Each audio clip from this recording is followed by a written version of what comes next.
The International Association for Near-Death Studies presents NDE Radio, a weekly exploration of near-death experiences and similar encounters with the other side. Now, here's your host, Lee Witting.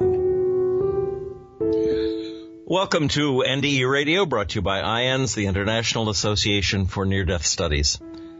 I'm your host, Lee Witting. Kansas police officer Victor Hicks describes the experience of his second NDE as being hollowed out and filled by something else. Hicks was haunted by depression most of his life, despite being raised in a loving family with a respect for church and God. Major setbacks in his life brought him to a low point until God intervened. Hicks is the author of Crystal Stairway to Heaven, available through Amazon. Victor, welcome to NDE Radio. Oh, thank you, Lee. Thank you. Vic, let's begin. Oh, I'm glad you were able to come on. This was fairly short notice, and Victor's been great. And I must say, I enjoyed your book. It was thank you. Available on Kindle, and so I was able to get it right away and read it last night. Vic, let's begin with the circumstances of your first NDE. Okay, I was 20 years old, and I had a chronically infected gland under my chin, and I went for surgery to get it taken out at KU, Kansas University Medical Center, and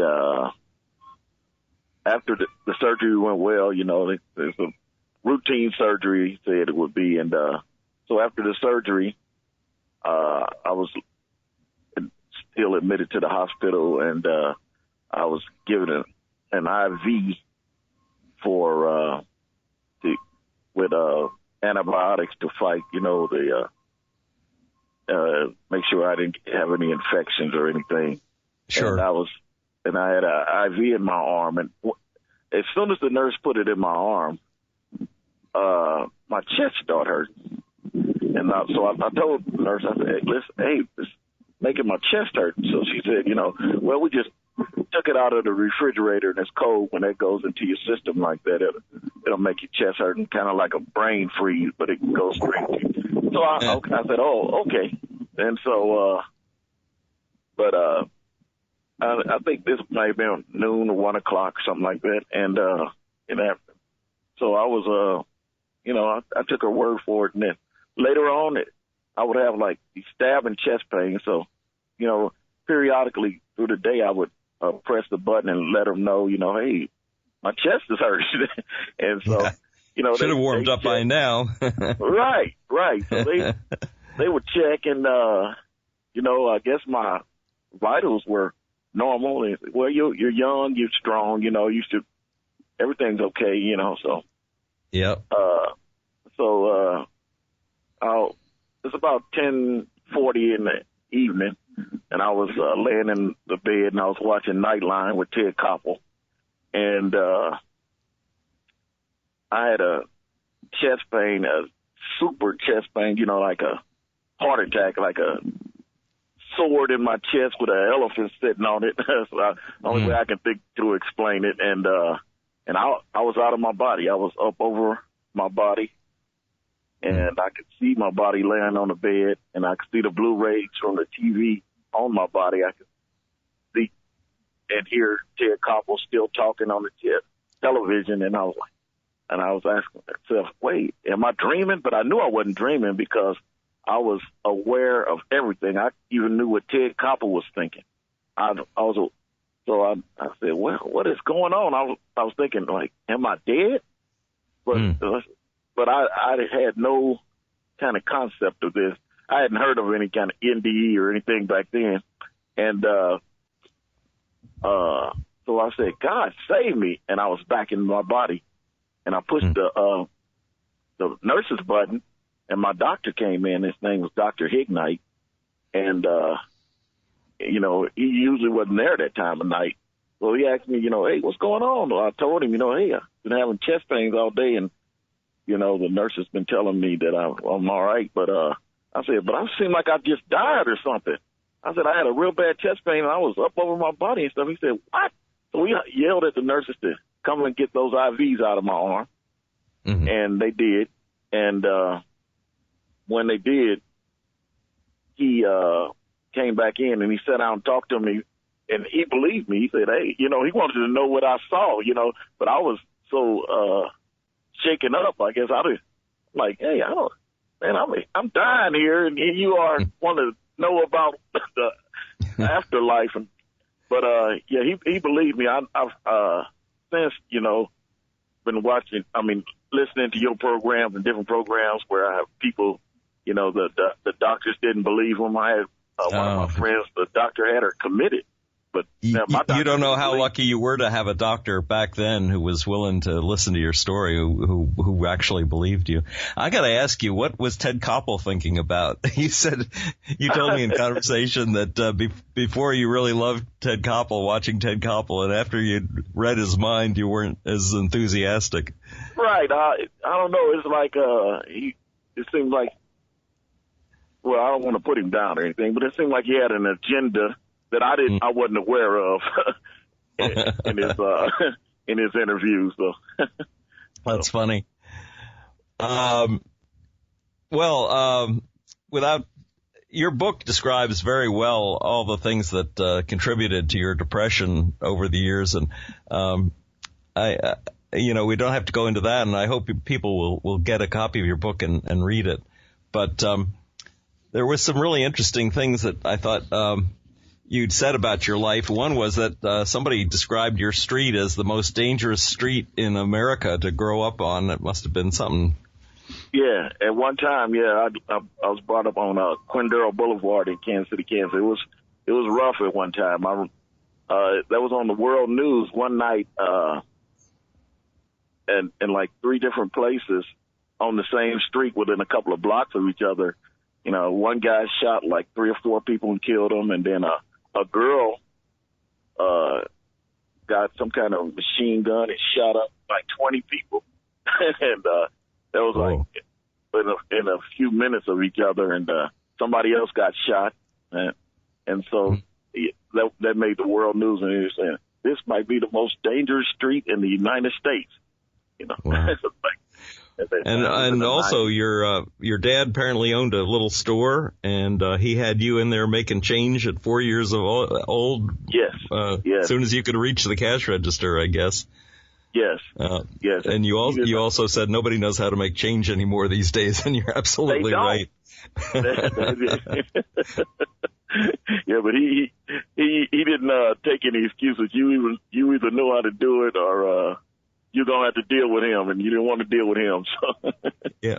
And I guess your dad was pretty much a hero. He'd been a prisoner of war and got a Purple Heart for it. That's something else. Well, listen, let's tell us what led up to your second NDE, and we'll go from there. Okay. Well, like I said in the book, even as a child, I was kind of depressed. I didn't know why. All the time, it was always like a dark cloud with me, no matter what. I don't care whether things went well for me or not. It was always seemed to be some kind of dark line in it, and I was never ever really happy. And but I went on and lived anyway. And when I was young, I believe I was 25. I got married the first time, and when I was 27, we had our first child, my daughter, and I was, I thought I was happy, but I could tell I wasn't. It looked happy from the outside, and had 2 more children, my 2 sons, and about 7 years into it, she filed for divorce, and that threw me off. I didn't get to see my children as much. I don't know, and I had to pay child support, and that was killing me, yes.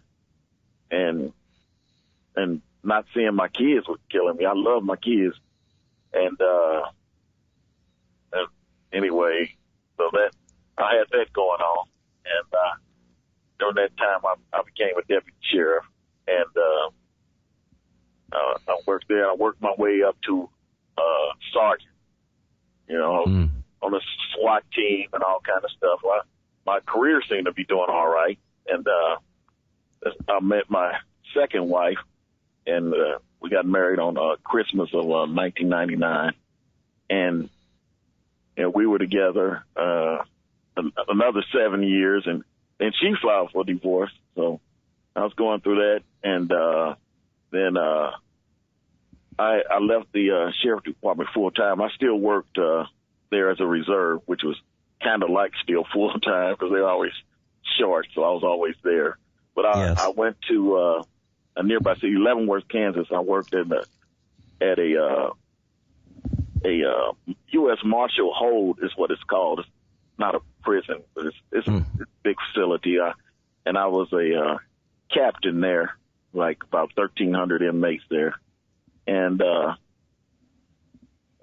worked there, and then like into my 7th year of that marriage, she filed for divorce, so I was kind of down there, and then I was dating another lady, and that didn't go well. And, Victor, for someone who's chronically depressed, you picked a hell of an occupation to follow. I mean, look at the suffering. You were surrounded by suffering all the time. Oh yes, in that profession, most of the officers, especially there, were suffering. I had two of, like I said, I was the supervisor. I had two of my officers that worked for me. They were both, two of them, their brothers. Each of them had brothers that had committed suicide, and a lot of those guys were coming back from Iraq and Afghanistan, and they had PTSD and stuff. I had to have a couple of them committed, one right from work because he was seeing things and wanted to take the gun and go out and shoot these things that he was seeing, So I had all kind of stuff going on. Yes. So yeah, it was but I liked it, because I like to think that I can help people, And another thing, I didn't know what an empath was, but I had been an empath, and I did not know. I didn't tell you about it. We didn't talk about my other experience before that second experience. Yes. Oh, tell us about that. I didn't want to skip over that. Yeah, it's like that's out fascinating. of body experience. Yes. That was in 1985 when I was living. That's when I became an empath. I wasn't like that before. I was living in Orlando, Florida, and I was working part time at night at Pizza Hut, and one night I was walking out. I had finished my shift, and I was walking out, and behind the building there were two guys standing there, and I thought they were two of the young guys that work in the daytime. So hey, what's going on, y'all? And they turned around and faced me, and they had on Halloween masks. I said, oh boy. And so I just turned and started walking toward my car, and they started following me. They had their hands in their pockets, but nobody said a word. So I walked and got in my car, and there was a hill right over my car, and they stood right in front of me over my car. And so I was backing out, and I turned around to leave, and I saw another girl that worked with me named Donna. She was one of the waitresses, and she was getting into her car. So I stopped, and I waited till she got in her car. When she got in, I pulled around to the front of the store to let the other people in the store know that, hey, there's something going on in the back. And then when I got out of my car, I saw like a flash out of the corner of my eye, and so I started to head back towards that area where Donna was, and the guys had jumped in their car, and they had a gun to her head and pulled her out. And then one of them had a gun to her head, and one of the guys pointed the gun toward me and told me, all right, hero, let's go. We're going back in. Man, I could have been gone home. But, and so I put my hands up and the guy, hey, put your hands down, So I told him, I said, well, that's what they do on TV. And one of them kind of chuckled. So they took us inside and robbed the place. And so anyway, make a long story short, when nobody got killed or anything, but we could have. Right? They shot the gun. Yeah. But that morning when I finally got home, it was like 6 a.m. when we finally finished all the reports and everything. I lay down in the bed and I prayed a prayer.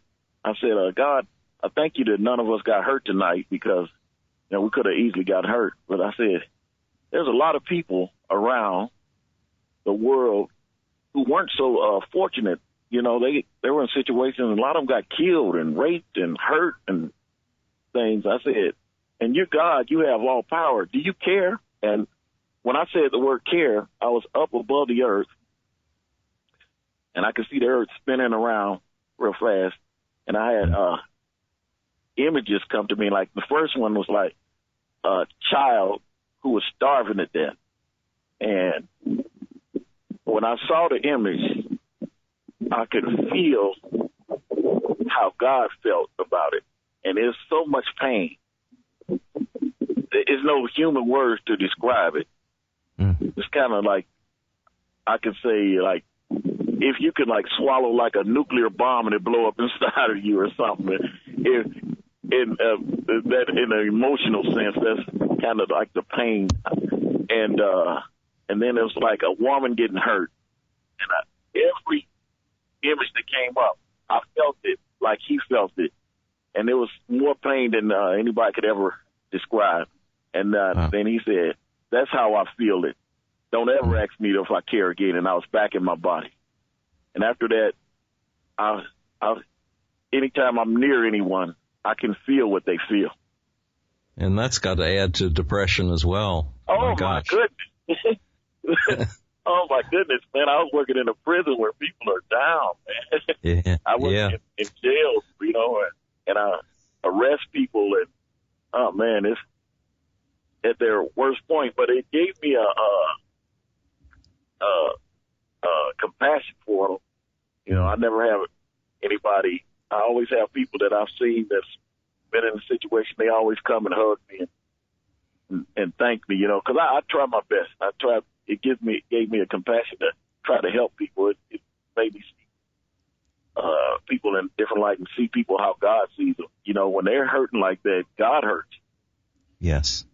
I'm so glad you reminded me of that, a part of your story, because I think that's so important to especially to describe what led you to your second NDE. Oh yeah. Okay, my second NDE is when all of that was going on, and also I had a situation where my I was not only did I owe child support, I had doctor's bills. I was always my blood pressure was always up. I would have these migraines that would last 5 or 6 days, and I couldn't get rid of them. Nothing I could take or anything would get rid of them. And at that time I had one of those, and I still had all these problems. And then I recently lost my mother, and I didn't even put it in the book because the case is still going. I had a younger brother that was murdered. So, and so I had all kind of things going on, and plus my relationships. I was going through a rough time, and so anyway, this day I had this super migraine, and my blood pressure for like 2 days was like 200 something over 100 something. It was terrible, and we couldn't get it down. And I refused to go back to the hospital and get another $8,000 doctor bill that I couldn't pay for nothing. So I decided I was going to go ahead and end all this. And so, I was at work this day, and I was having a pretty rough day at work. And the warden, he was in there talking to me, me and a couple of other supervisors. I told him, hey, I have to leave. And so he was like, hey, what's going on? I just got to leave. So I left work, and I went home.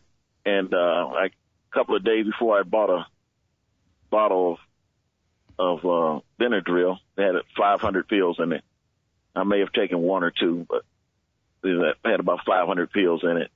And so I was going to decide to take those. I was going to shoot myself, but I had heard a voice say, don't shoot yourself. You don't want your son to find you like this. And I was arguing with the voice. I was like, my oldest son had been living with me, and he was mad, and he had moved to be move with one of his friends. I hadn't seen him in a couple of weeks. So I'm like, well, I know that's not true. I know he's not coming.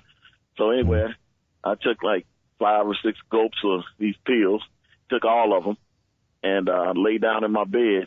And as soon as I did, here comes my son. He comes into the door and called for me, and I answered him. I could barely answer because it taken effect real quick.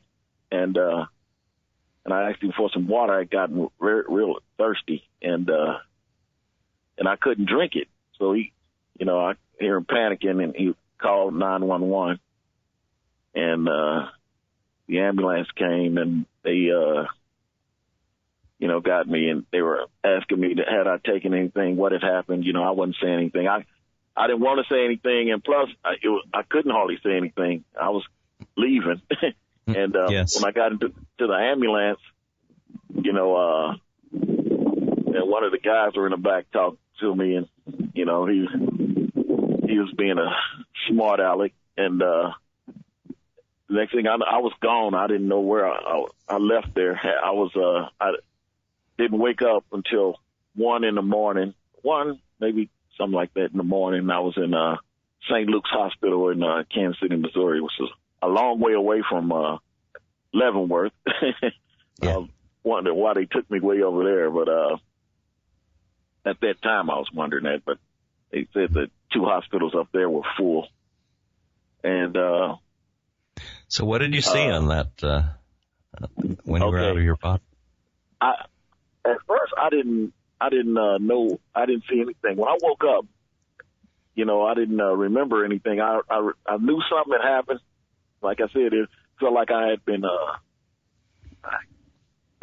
I had been emptied out and refilled with something. I didn't know, but then after my children took me home, and I went to sleep, and I woke up the next morning. I remembered the first thing I saw was a light, and light was, like I said, it was like brighter than 10,000 suns. It was about the only way I can describe it. It was like pure light, but it didn't hurt my eyes.